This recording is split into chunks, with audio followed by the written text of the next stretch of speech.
सभी को नमस्कार।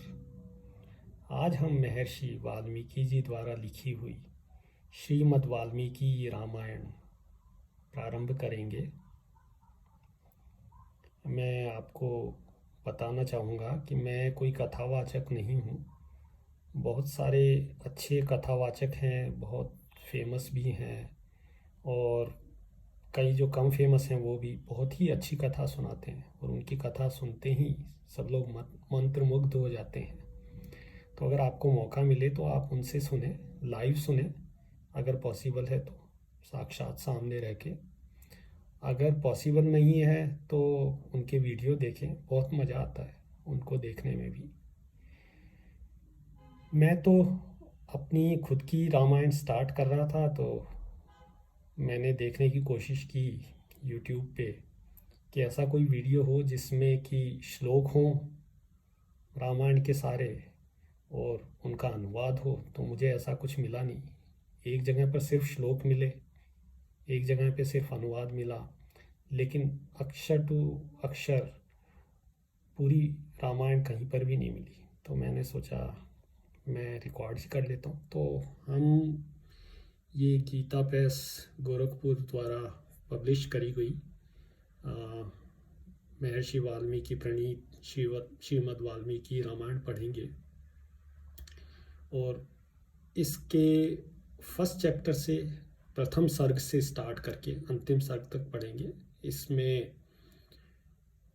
500 से ज़्यादा सर्ग होंगे शायद, तो अच्छा खासा टाइम लगने वाला है। अगर आप एक सर्ग रोज पढ़ते हैं तो ऑलमोस्ट मान लीजिए 2 साल लगेंगे, और अगर 8, 10, 15 सर्ग पढ़ते हैं तो भी काफ़ी अच्छा टाइम लग सकता है। जो लोग काफ़ी अच्छा टाइम देके पूरा दिन दिन पढ़ते हैं वो लोग कोशिश करते हैं कि 9 दिन में पूरी रामायण ख़त्म करी जाए। मैं ऐसा कोई प्रयास नहीं करने वाला हूँ। मैं इसको आनंद लेते हुए आराम से धीरे धीरे पढ़ूँगा।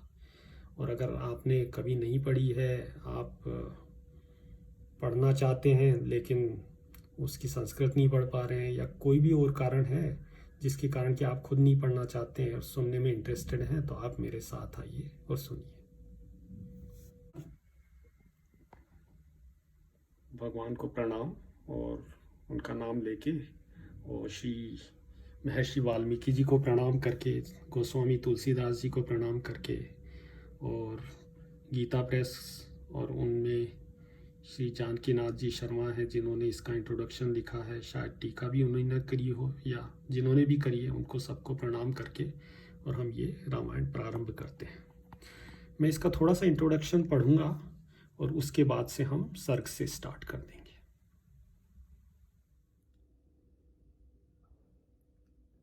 रामाय रामभद्राय रामचंद्राय वेदसे रघुनाथाय नाथाय सीताया पतये नमः। रामं रामानुजं सीतां भरतं भर्तानुजं सुग्रीवं वायुसूनं च प्रणमामि पुनः पुनः। वेदवेद्ये परे पुंसि जाते दशरथात्मजे वेदः प्राचेत सादासीत साक्षात् रामायणात्मना। वेद जिस परम तत्व का वर्णन करते हैं वही श्रीमन नारायण तत्व श्रीमद् रामायण में श्री राम रूप से निरूपित हैं। वेद वेद्य परम पुरुषोत्तम के दशरथ नंदन श्री राम के रूप में अवतीर्ण होने पर साक्षात वेद ही श्री वाल्मीकि के मुख से रामायण जी के रूप में प्रकट हुए। ऐसी आस्तिकों की चिरकाल से मान्यता है। इसलिए श्रीमद् वाल्मीकि रामायण की वेद तुल्य ही प्रतिष्ठा है। यो भी महर्षि वाल्मीकि आदि कवि हैं, अतः विश्व के समस्त कवियों के गुरु हैं। उनका आदि काव्य श्रीमद् वाल्मीकि रामायण भूतल का प्रथम काव्य है। पूरे वर्ल्ड में पहला काव्य था ये। वह सभी के लिए पूज्य वस्तु है, और भारत के लिए तो परम गौरव की वस्तु है, और देश की सच्ची बहुमूल्य राष्ट्रीय निधि है। इस नाते भी वह सबके लिए संग्रह, पठन, मनन एवं श्रवण करने की वस्तु है। इसका एक एक अक्षर महापातक का नाश करने वाला है। एक एक अक्षरम पुंसाम महापातक नाशनम, और यह समस्त काव्यों का बीज है। काव्य बीजम सनातनम।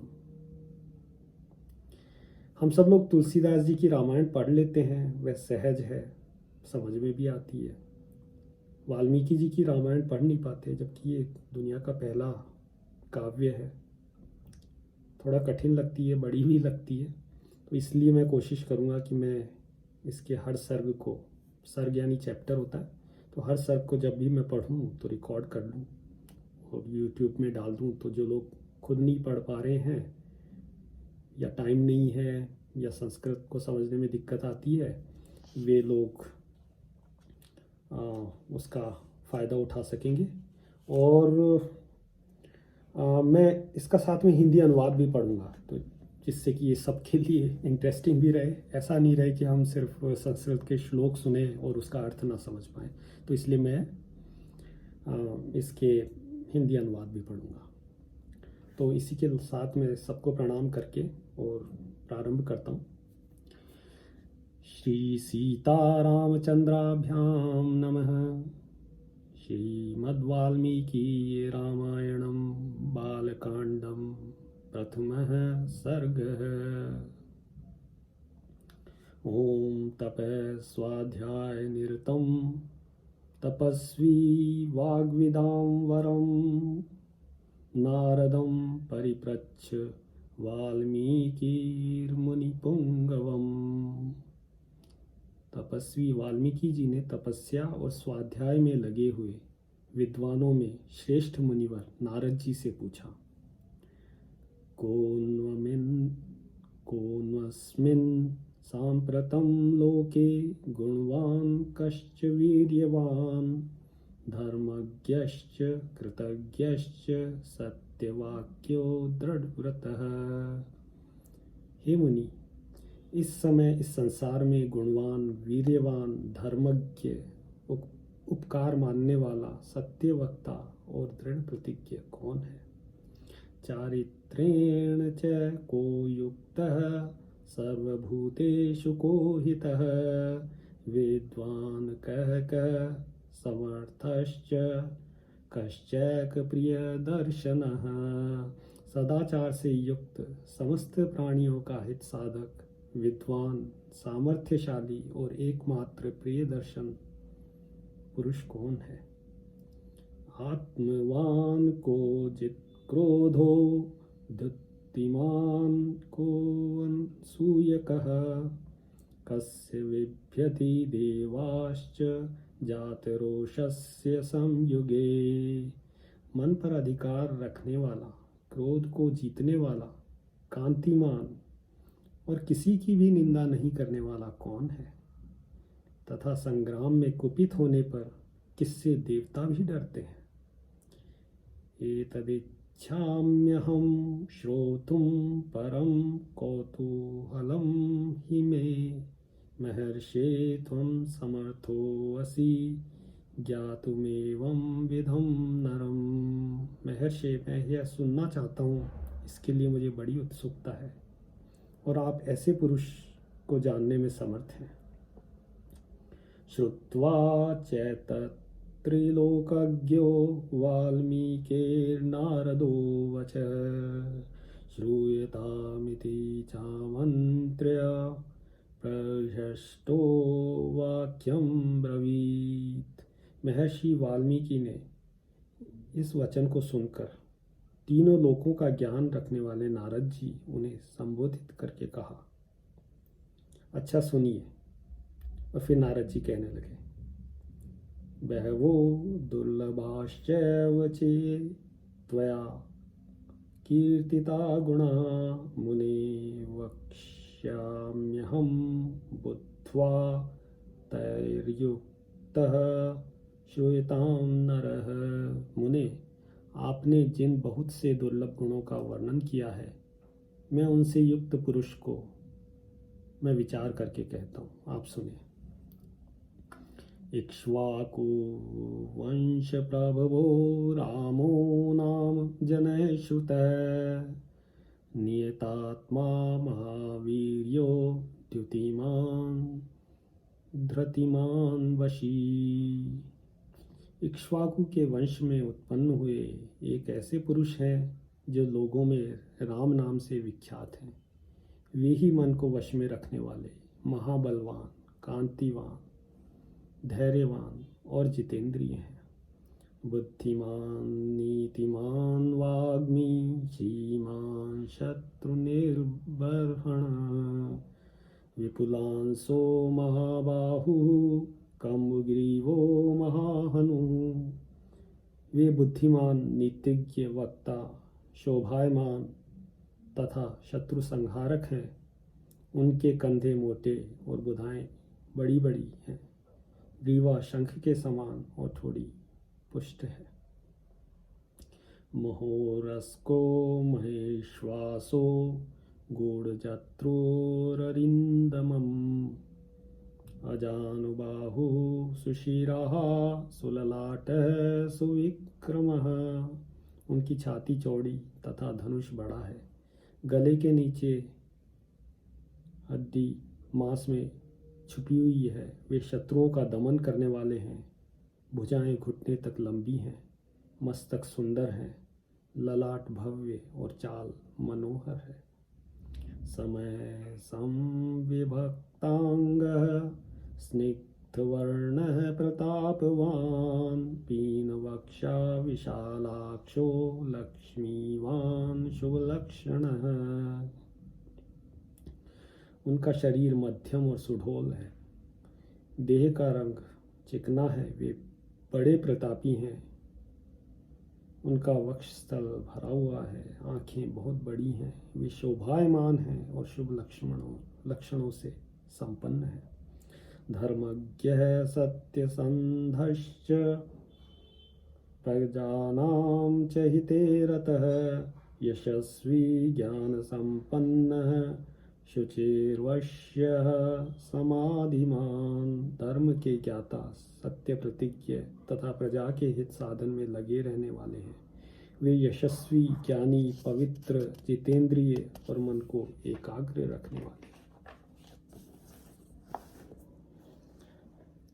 प्रजापति समय श्रीमान धाता रिपुनिषूदनः रक्षिता जीवलोकस्य धर्मस्य परिरक्षिता। प्रजापति के समान पालक, श्री संपन्न, वैरी विध्वंसक और जीवों तथा धर्म के रक्षक हैं। रक्षिता स्वस्य धर्मस्य स्वजनस्य च रक्षिता वेद वेदां गतत्वज्ञो धनुर्वेदे च निष्ठितः। स्वधर्म और स्वजनों के पालक, वेद वेदांगों के तत्ववेत्ता तथा धनुर्वेद में प्रवीण है। सर्वशास्त्रार्थ तत्वज्ञः स्मृतिमान प्रतिभानवान सर्वलोकप्रिय साधुर्दीनात्मा विचक्षणः। वे अखिल शास्त्रों के तत्वज्ञ, स्मरण शक्ति से युक्त और प्रतिभा संपन्न हैं। अच्छे विचार और उदार हृदय वाले वे श्री रामचंद्र जी बातचीत करने में चतुर तथा समस्त लोगों के प्रिय हैं। सर्वदाभिगतः सद्भिः समुद्र इव सिन्धुभिः आर्यः सर्वसमश्चैव सदैव प्रियदर्शनः। जैसे नदियाँ समुद्र में मिलती हैं, उसी प्रकार सदा राम से साधु पुरुष मिलते रहते हैं। वे आर्य एवं सब में समान भाव रखने वाले हैं। उनका दर्शन सदा ही प्रिय मालूम होता है।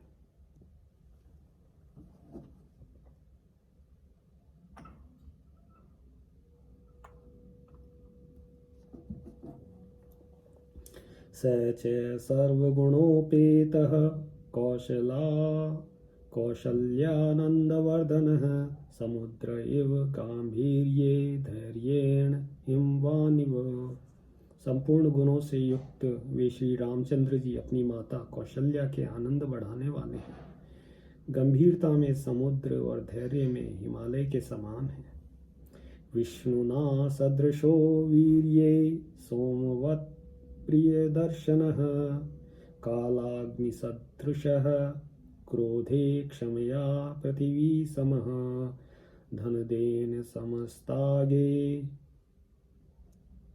सत्ये धर्म इवापरः। वे विष्णु भगवान के समान बलवान हैं। उनका दर्शन चंद्रमा के समान मनोहर प्रतीत होता है। वे क्रोध में कालाग्नि के समान और क्षमा में पृथ्वी के सदृश हैं। त्याग में कुबेर और सत्य में द्वितीय धर्मराज के समान हैं। तमेवं गुण संपन्नं रामं सत्य पराक्रमं ज्येष्ठं ज्येष्ठ गुणैर्युक्तं प्रियं दशरथः सुतं प्रकृतीनां हितैर्युक्तं प्रकृति प्रिय काम्यया यौवराज्येन संयोक्तुमैच्छत् प्रीत्या महीपतिः।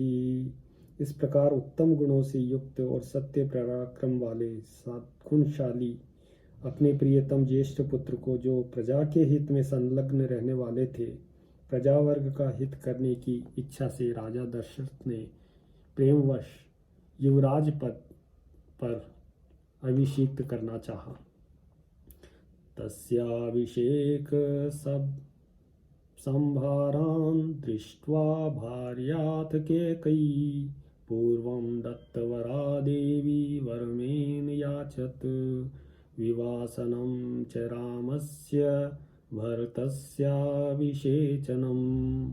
तदनंतर राम के राज्याभिषेक की तैयारियां देखकर रानी कैकेयी ने, जिसे पहले ही वर दिया जा चुका था, राजा से यह वर मांगा कि राम का वनवास हो जाए और भरत का राज्याभिषेक हो। स सत्यवचनाद् राजा धर्मपाशेन संयतः विवासयामास सुतं रामं दशरथः प्रियं। राजा दशरथ ने सत्य वचन के कारण धर्म बंधन में बंधकर प्यारे पुत्र राम को वनवास दे दिया। स जगाम वनं वीरः प्रतिज्ञामनुपालयन् पितुर्वचन निर्देशात् कैकेय्याः प्रियकारणात्। कैकेयी का प्रिय करने के लिए पिता की आज्ञा के अनुसार उनकी प्रतिज्ञा का पालन करते हुए श्री रामचंद्र जी वन को चले गए। तम वज्रन्तं प्रियो भ्राता लक्ष्मणो अनुज गामः स्नेहाद् विनय संपन्नः सुमित्रानन्दवर्धनः भ्रातरं दायितो भ्रातु सौभ्रातृमनुदर्शयन्। तब सुमित्रा के आनंद बढ़ाने वाले विनयशील लक्ष्मण जी ने भी, जो अपने भाई राम जी को बहुत ही प्रिय थे, अपने सुबंधुत्व का परिचय देते हुए स्नेहवश वन को जाने वाले राम जी का अनुसरण करा। रामस्य दयिता भार्या नित्यं प्राण समाहिता जनकस्य कुले जाता देवमायेव निर्मिता सर्वलक्षण संपन्ना नारिणामुत्तमा वधूः सीताप्यनुगता रामं शशिनं रोहिणी यथा पौरेर्नुगतो दूरं पित्रा दशरथेन च। और जनक के कुल में उत्पन्न सीता जी, जो अवतीर्ण हुई देवमाया की भांति सुंदरी, समस्त सुलक्षणों से विभूषित, स्त्रियों में उत्तम, राम जी के प्राणों के समान प्रिय तथा सदा ही राम जी का हित चाहने वाली थी, वे भी राम भगवान के साथ चली। जैसे चंद्रमा के पीछे रोहिणी चलती है, उस समय पिता दशरथ और पूर्ववासी मनुष्यों ने दूर तक उनका अनुसरण करा। श्रृंगवेरपुरे सुतं गंगाकुले विसर्जयत् गोमासाध्य धर्मात्मा निषादाधिपतिं प्रियम। फिर श्रृंगवेरपुर गंगा तट पर अपने प्रिय निषाद राज गृह के पास पहुंचकर धर्मात्मा श्री रामचंद्र जी ने सारथी को विदा कर लिया। गुहेन सहितो रामो लक्ष्मणेन च सीतया ते वनेन वनं गत्वा नदीस्तीर्त्वा बहूदकाः चित्रकूटमनो प्राप्य भरद्वाजस्य शासनात् रम्यमावसथं कृत्वा रममाणा वनेत्रयः देवगन्धर्वसङ्काशास्तत्र ते न्यवसन् सुखम्। निषाद राज गुह लक्ष्मण और सीता जी के साथ राम भगवान वन में गए। मार्ग में बहुत जल भरी हुई नदियों को पार करके भरद्वाज जी ऋषि के आश्रम में पहुँचे चित्रकूट पर्वत पर। वहाँ वे तीनों देवता और गंधर्वों के समान वन में नाना प्रकार की लीलाएं करते हुए एक रमणीय पर्णकुटी यानी झोपड़ी बना के रहने लगे। चित्रकूटम गते रामे पुत्र शोकातुरस्तदा राजा दशरथ स्वर्गम जगाम विलपन सुतम। राम के चित्रकूट चले जाने पर पुत्र शोक से पीड़ित राजा दशरथ उस समय पुत्र के लिए विलाप करते हुए स्वर्गवासी हो गए। गते तु तस्मिन् भरतो वसिष्ठ प्रमुखैर्द्विजे निजुज्यमानो राज्याय नैच्छद् राज्यं महाबलः स जगां वनं वीरो रामपादप्रसादकः। उनके स्वर्ग गमन के पश्चात वशिष्ठ आदि प्रमुख ब्राह्मणों द्वारा राज्य संचालन के लिए नियुक्त किए जाने पर भी महाबलशाली वीर भरत ने राज्य की कामना न करके राम भगवान को प्रसन्न करने के लिए वन को ही प्रस्थान किया। गत्वा तु स महात्मानं रामं सत्य पराक्रमम् अयाचत् भ्रातरं राम भार्या भाव पुरस्कृतः त्वमेव राजा धर्मज्ञ इति रामं वचो अब्रवीत्।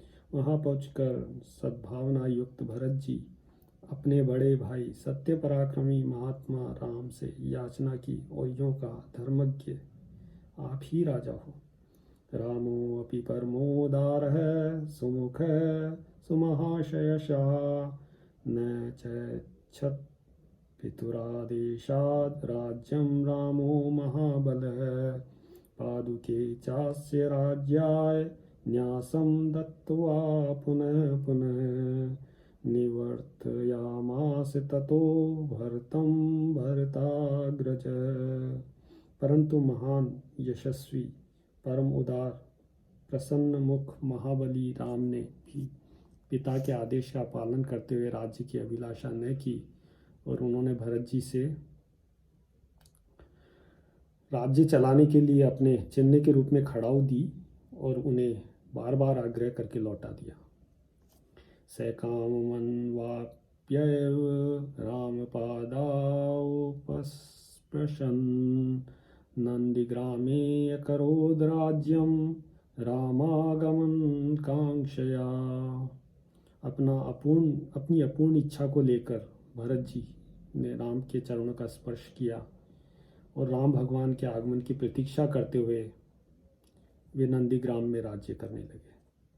गते तु भरते श्रीमान सत्यसंधो जितेन्द्रियः रामस्तु पुनरालक्ष्य नगरस्य जनस्य च तत्रागमनमेकाग्रो दंडकान् प्रविवेशः। भरत के लौट जाने पर सत्य प्रतीक जितेंद्रिय भगवान श्री राम वहाँ पर पुनः नागरिक जनों को आना जाना देख के उससे बचने के लिए एकाग्र भाव से दंडक कारण्य वन में चले गए। प्रविश्यतु महारण्यम रामो राजीवलोचनम विराधम राक्षसं हत्वा शरभंगम ददर्शः सुतीक्ष्णं चाप्यगस्त्यं च अगस्त्य भ्रातरं तथा। उस महान वन में पहुंचकर कमल लोचन राम ने विराध नामक राक्षस को मारकर शरभंग, सुतीक्ष्ण, अगस्त्य मुनि तथा अगस्त्य के भ्राता का दर्शन किया। अगस्त्य वचनाच्चैव जग्राहेन्द्रं शरासनं खड्गं च परं प्रीतस्तूणी चाक्षेष सायकौ। फिर अगस्त्य मुनि के कहने पर उन्होंने इंद्रधनुष, एक खंग और 2 तुणीर जिनमें बाण कभी नहीं घटते थे प्रसन्नतापूर्वक ग्रहण करे। वसतस्तस्य रामस्य वने वनचरे सह ऋषियोऽप्यगमन् सर्वे वधायासुररक्षमासाम्। और एक दिन वन में वनचरों के साथ रहने वाले श्री राम जी के पास असुर और राक्षसों के वध के लिए निवेदन करने को वहाँ सारे ऋषि मिलकर आए। स तेषां प्रतिशुश्राव राक्षसानां तदा वने प्रतिज्ञातश्च रामेण वधः संयति रक्षसां ऋषीणामग्निकल्पानां दंडकारण्यवासिनां। उस समय वन में श्री राम जी ने दंडकारण्यवासी अग्नि समान तेजस्वी उन ऋषियों के सामने राक्षसों को मारने का वचन दिया और संग्राम में उनके वध की प्रतिज्ञा की। तेन तत्रैव वसिता जनस्थान निवासिनी विरूपिता शूर्पणखा राक्षसी कामरूपिणी।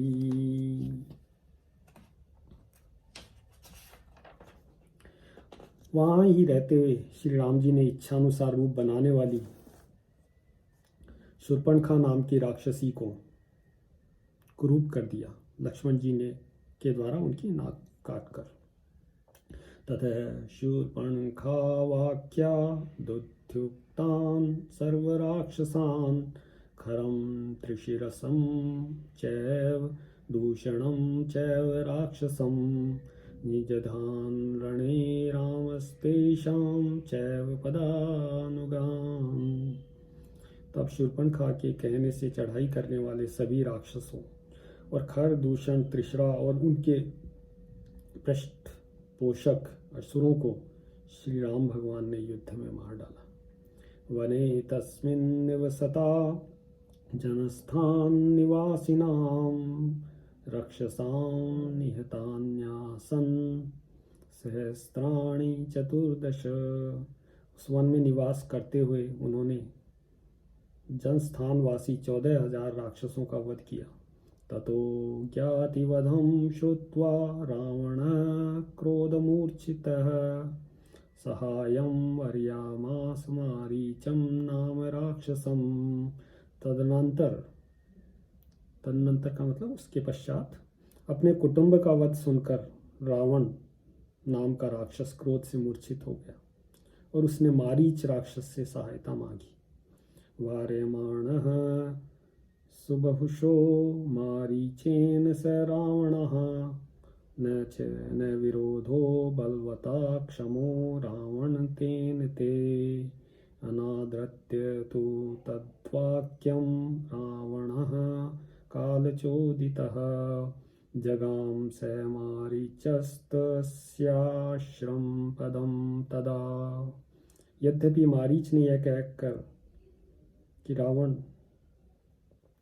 उस बलवान भगवान राम के साथ तुम्हारा विरोध ठीक नहीं है, रावण को अनेकों बार मना करा, परंतु काल की प्रेरणा से वश रावण मारीच के वाक्यों को टाल दिया और उसके साथ ही राम भगवान के आश्रम पर गया। तेन मायाविना दूरम वाह्य नृपात्मजौ जहार भार्यां रामस्य गृध्रं हत्वा जटायुषम। मायावी मारीच के द्वारा उसने दोनों राजकुमारों को आश्रम से दूर हटा दिया और स्वयं राम की पत्नी सीता का अपहरण कर लिया।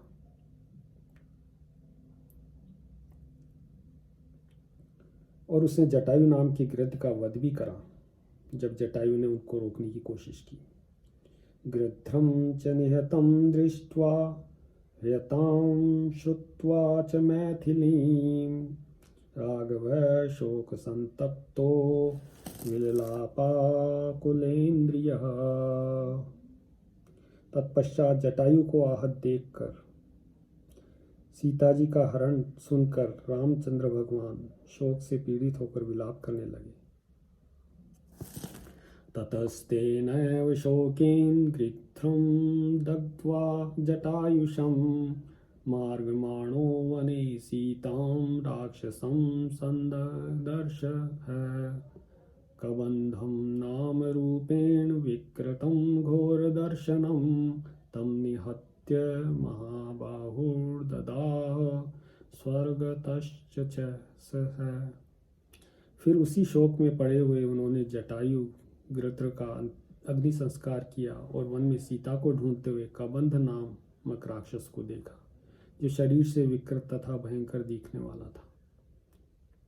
भगवान राम ने उसे मारकर उसका भी दाह संस्कार करा, जिससे वो स्वर्ग को चला गया।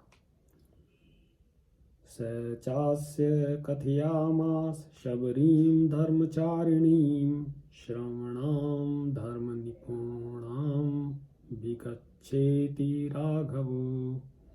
जाते समय राम भगवान ने धर्मचारिणी शबरी का पता सुना।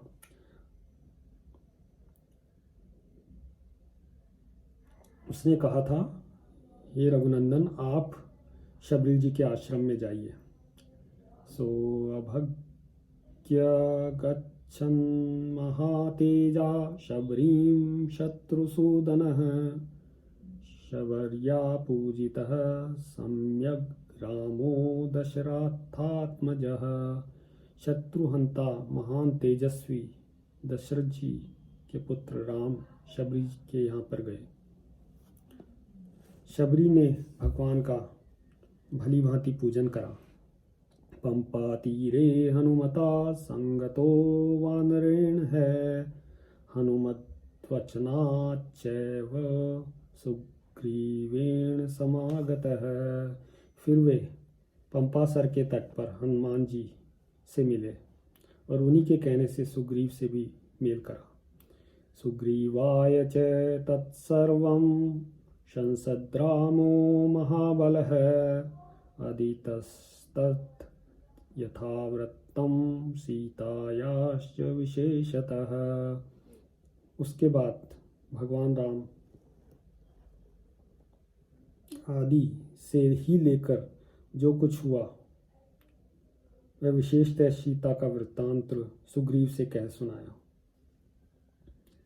सुग्रीवश्चापि तत्सर्वं श्रुत्वा रामस्य वानरः चकार संख्यं रामेण प्रीतश्चैवाग्निसाक्षिकम्। फिर सुग्रीव जी ने राम की सारी बातें सुनकर उनके साथ प्रेम पूर्वक अग्नि को साक्षी बनाकर मित्रता की। ततो वानरराजेन वैरानुकथं प्रति रामाया वेदितं सर्वं प्रणयाद्दुःखितेन च। उसके बाद वानर राज सुग्रीव ने स्नेहवश बाली के साथ वैर होने की सारी बातें राम भगवान से दुखी होकर बताई। प्रतिज्ञातं च रामेण तदा वाली वदं प्रति वालिनश्च बलं तत्र कथयामास वानरः सुग्रीवः शङ्कितश्चासीन् नित्यं वीर्येण राघवे। उस समय राम ने वाली को मारने की प्रतिज्ञा की। तब वानर सुग्रीव वहाँ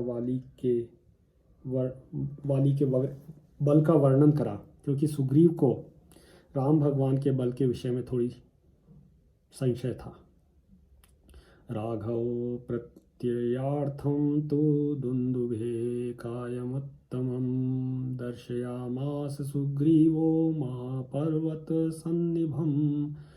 राम की प्रीति के लिए उन्होंने दुदुम्बी दैत्य का महान पर्वत के समान विशाल शरीर दिखलाया। उत्स्मयित्वा महाबाहुः प्रेक्ष्य चास्ति महाबलः पादांगुष्ठेन चिक्षेप संपूर्णम 10 योजनम। महाबली महाबाहु श्री राम भगवान ने तनिक मुस्कुराकर उस अस्थि समूह को देखा और पैर के अंगूठे से उसे 10 योजन दूर फेंक दिया। विभेद च पुनस्तालान सप्तकेन महेशुना गिरिं रसातलं चैव जनयन् प्रत्ययं तदा। फिर एक ही महान बाण से उन्होंने अपना विश्वास दिलाते हुए 7 ताल वृक्षों को और पर्वत तथा रसातल को बीन डाला। ततः प्रीतम नास्तेन विश्वस्त स महाकपिः किष्किन्धां राम सहितो जगाम च गुहाम तदा। तदनंतर राम के इस कार्य से महाकपि सुग्रीव मन ही मन प्रसन्न हुए और उन्होंने राम भगवान पर विश्वास कर लिया। फिर वे उनके साथ किष्किंधा में गए। ततो अगर्ज धरीवरः सुग्रीवो हेम पिंगलः तेन्नादेन महता निर्जगाम हरीश्वरः अनुमान्य तदा ताराम सुग्रीवेण समागतः निजदान च तत्रेनम शरेणकेन राघव। वहाँ पर सुवर्ण के समान पिंगल वर्ण वाले वीरवर सुग्रीव ने गर्जना की। उसको सुनकर वानर राज वाली अपनी पत्नी तारा को आश्वासन देके तत्काल बाहर निकल के आए और सुग्रीव से भिड़ गए। वहाँ राम भगवान ने वाली को एक ही बाण से मार गिराया। ततः सुग्रीव वचनाद् भत्वा वालिन् माहवे सुग्रीवमेव तद्राज्ये राघव प्रत्यपादयत्। सुग्रीव के कथनानुसार उस संग्राम में वाली को मारकर उसके राज्य पर राम ने सुग्रीव को ही बिठा दिया। स च सर्वान् समानीय वानरान् वानरर्षभः दिश प्रस्थापयामास दिद्रक्षुर्जनकात्मजाम्। और फिर वानर राज ने भी सभी वानरों को बुलाकर जानकी माता का पता लगाने के लिए चारों दिशाओं में भेजा। ततो गृध्रस्य वचनात् सम्पातेर्हनुमान् बली शतयोजन विस्तीर्णं प्लुवे लवणार्णवम्। तत्पश्चात संपाति नामक गृध्र के कहने से बलवान हनुमान जी 100 योजन विस्तार वाले समुद्र को कूद कर लांग गए। तत्र लंकां समासाद्य पुरीं रावण पालितां ददर्श सीतां ध्यायन्तीम अशोक वनिकां गतां। और वहाँ रावण पालित लंका में पहुंचकर उन्होंने अशोक वाटिका में सीता जी को चिंतामग्न देखा। निवेदयित्वाभिज्ञानं प्रवृत्तिं विनिवेद्य च समाक्ष्वास्य च वैदेहीं मर्दयामास तोरणम्। तब उन्होंने विदेह नंदिनी सीता माता को अपनी पहचान देकर राम भगवान का संदेश सुनाया और उन्हें सांत्वना देके पूरी वाटिका का द्वार तोड़ डाला। पंचसेनाग्रगान् हत्वा सप्तमन्त्रिसुतानपि शूरमक्षं च निष्पेष्य निग्रहणं समुपागमत। फिर 5 सेनापतियों और 7 मंत्रियों की हत्या कर दी। वीर अक्षय कुमार का भी वध किया और उसके बाद वे जानबूझकर पकड़े गए। अस्त्रेणोन्मुक्तमात्मानं ज्ञात्वा पैतामहाद्वरात् मर्षयन् राक्षसान् वीरो यंत्रिंस्तान् यद्रक्षया।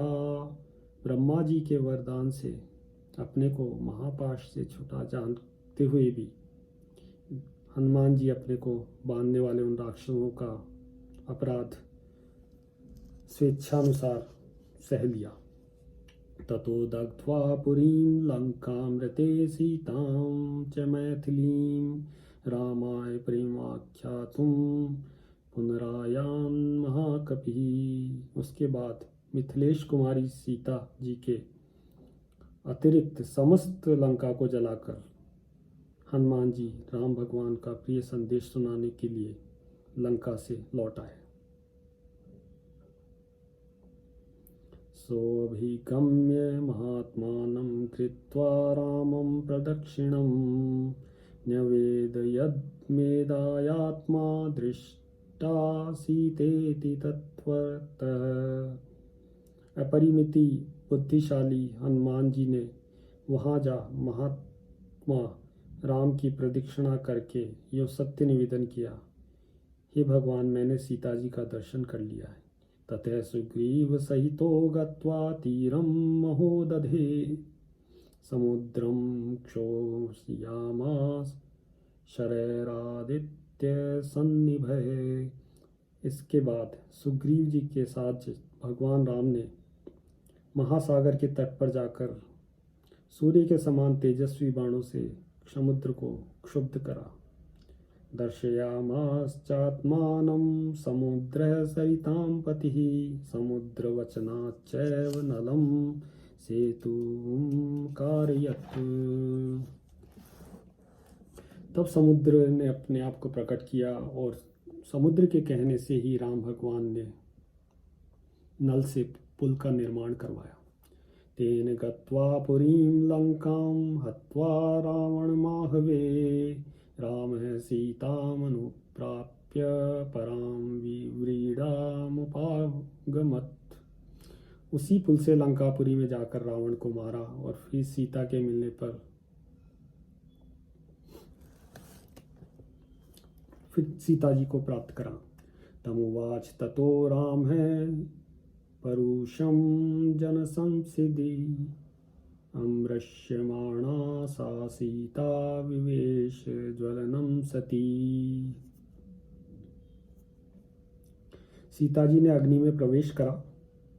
ततो अग्निवचनात् सीतां ज्ञात्वा विगत कल्मषां कर्मणा तेन महता त्रैलोक्यं सचराचरम् सदैव ऋषिगणं तुष्टं राघवस्य महात्मनः। और उसके बाद अग्नि ने सीता जी को भगवान राम को समर्पित किया। महात्मा रामचंद्र भगवान के इस महान कर्म से देवता ऋषियों सहित चराचर त्रिभुवन संतुष्ट हो गए। बभो रामः संप्रहृष्टः पूजितः सर्वदैवतैः अभिषेच्य च लंकायां राक्षसेन्द्रं विभीषणं कृतकृत्यस्तदा रामो विज्वरः प्रमुमोदः। फिर सभी देवताओं से पूजित होकर राम भगवान बहुत ही प्रसन्न हुए और विभीषण को लंका का राज्य देकर कृतार्थ हो गए। उस समय सबके आनंद का ठिकाना नहीं था। देवताभ्यो वरं प्राप्य समुत्थाप्य च वानरान् अयोध्यां प्रस्थितो राम पुष्पकेन सुव्रतः। ये सब हो जाने पर राम भगवान सारे देवताओं से वर पाकर और मरे हुए वानरों को जीवन दिलाकर अपने सभी साथियों के साथ पुष्पक विमान में चढ़ के अयोध्या की तरफ प्रस्थित हुए। भरद्वाजाश्रमं गत्वा रामः सत्यपराक्रमः भरतस्यान्तिके रामो हनुमन्तं व्यसर्जयत्। और भरद्वाज मुनि के आश्रम पर पहुंचकर सबको आराम देने वाले सत्य पराक्रमी राम भगवान ने भरत के पास हनुमान जी को भेजा। पुनराख्यायिकां जल्पन् सुग्रीव सहितस्तदा पुष्पकं तत्समारूह्य नंदिग्रामं ययौ तदा। फिर सुग्रीव के साथ कथा वार्ता कहते हुए पुष्पकारूढ़ हो वे नंदीग्राम को गए, यानी पुष्पक विमान पे बैठ के नंदीग्राम की तरफ गए। नंदीग्रामे जटां हित्वा भ्रातृभिः सहितो अनघः रामः सीताम् अनुप्राप्य राज्यं पुनर्वाप्तवान्। फिर राम भगवान ने नंदीग्राम में अपनी जटा काटकर भाइयों के साथ सीता जी को पा के अनंतर पुनः अपना राज्य प्राप्त कर लिया। प्रयष्टमुदितो लोकस्तुष्टः पुष्टः सुधार्मिकः निरामयो यरोगश्च दुर्भिक्षभयवर्जितः। अब राम भगवान के राज्य में सभी लोग प्रसन्न, सुखी, संतुष्ट, पुष्ट, धार्मिक तथा रोग व्याधि से मुक्त रहेंगे। उनके दुर्भिक्ष का भय नहीं होगा, यानी भुखमरी नहीं होगी कहीं पर भी। न पुत्र मरणम केचिद दृश्यन्ति पुरुषा क्वचित नार्यश्चा विधवा नित्यम भविष्यन्ति पतिव्रताः। कोई कहीं भी अपने पुत्र की मृत्यु को नहीं देखेगा। स्त्रियां विधवा नहीं होंगी और सदा ही पतिव्रता रहेंगी। न चाग्निजं भयं किंचिन्नाप्सु मंजन्ति जन्तवः न वातजं भयं किंचिन्नापि ज्वरकृतं तथा। आग लगने का बिल्कुल भी भय नहीं होगा। कोई भी प्राणी जल में नहीं डूबेगा। वात और ज्वर का थोड़ा सा भी भय नहीं रहेगा। न चापेक्षु भयं तत्र न तस्कर भयं तथा नगराणि च राष्ट्राणि धनधान्ययुतानि च नित्यं प्रमुदिता सर्वे यथा कृत्युगे तथा। क्षुधा यानी भूख और चोरी का डर बिल्कुल नहीं रहेगा। सभी नगर और राष्ट्र धन धान्य संपन्न होंगे। सदगुरु की भांति सभी लोग प्रसन्न रहेंगे। सतयुग की भांति सभी लोग प्रसन्न रहेंगे। अश्वमेघ शतैरिष्ट्वा तथा बहुसुवर्ण कहे गवाम कोटयुर्तम दत्वा विद्वद्भयो विधिपूर्वकम् असंख्येनं धनं दत्वा ब्रह्मणेभ्यो महायशा राजवंशान् सद्गुणान् स्थापयिष्यति राघवः चातुर्वर्ण्यं च लोके अस्मिन् स्वे स्वे धर्मे नियोक्ष्यति। महायशस्वी राम भगवान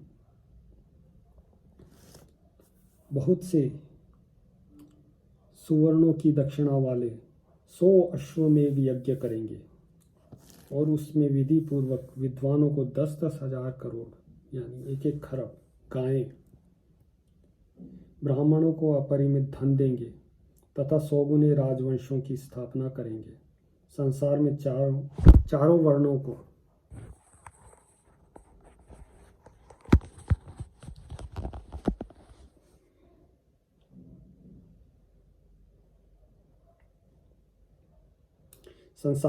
वर्णों को वे अपने अपने धर्म में नियुक्त रखेंगे। 10 वर्ष सहस्राणि 10 वर्ष शतानि च रामो राज्यमुपासित्वा ब्रह्मलोकं प्रयास्यति। 10 वर्ष सहस्राणि यानी 10 वर्ष शतानि मतलब 11,000 राज्यों तक राज्य करने के अनंतर राम भगवान अपने परम धाम को पधारेंगे। इदं पवित्रं पापद्नं पुण्यं वेदैश्च सम्मितं यः पठेद् रामचरितं सर्वपापैः प्रमुच्यते। वेदों के समान पवित्र पापनाशक और पुण्यमय इस राम चरित्र को जो पढ़ेगा वह सब पापों से मुक्त हो जाएगा। एतदाख्यानमायुष्यं पठन् रामायणं नरः सुपुत्र पौत्रः सगणः प्रेत्य स्वर्गे महीयते। आयु बढ़ाने वाली इस रामायण कथा को पढ़ने वाला मनुष्य मृत्यु के अनंतर पुत्र पौत्र तथा अन्य परिजन वर्ग के साथ ही स्वर्ग लोक में प्रतिष्ठित होगा। पठन द्विजो वाग्रश भत्वमीयात् स्यात् क्षत्रियो भूमिपतित्वमीयात् वणिजन पण्यफलत्वमीयात् जनश्च शूद्रोऽपि महत्त्वमीयात्।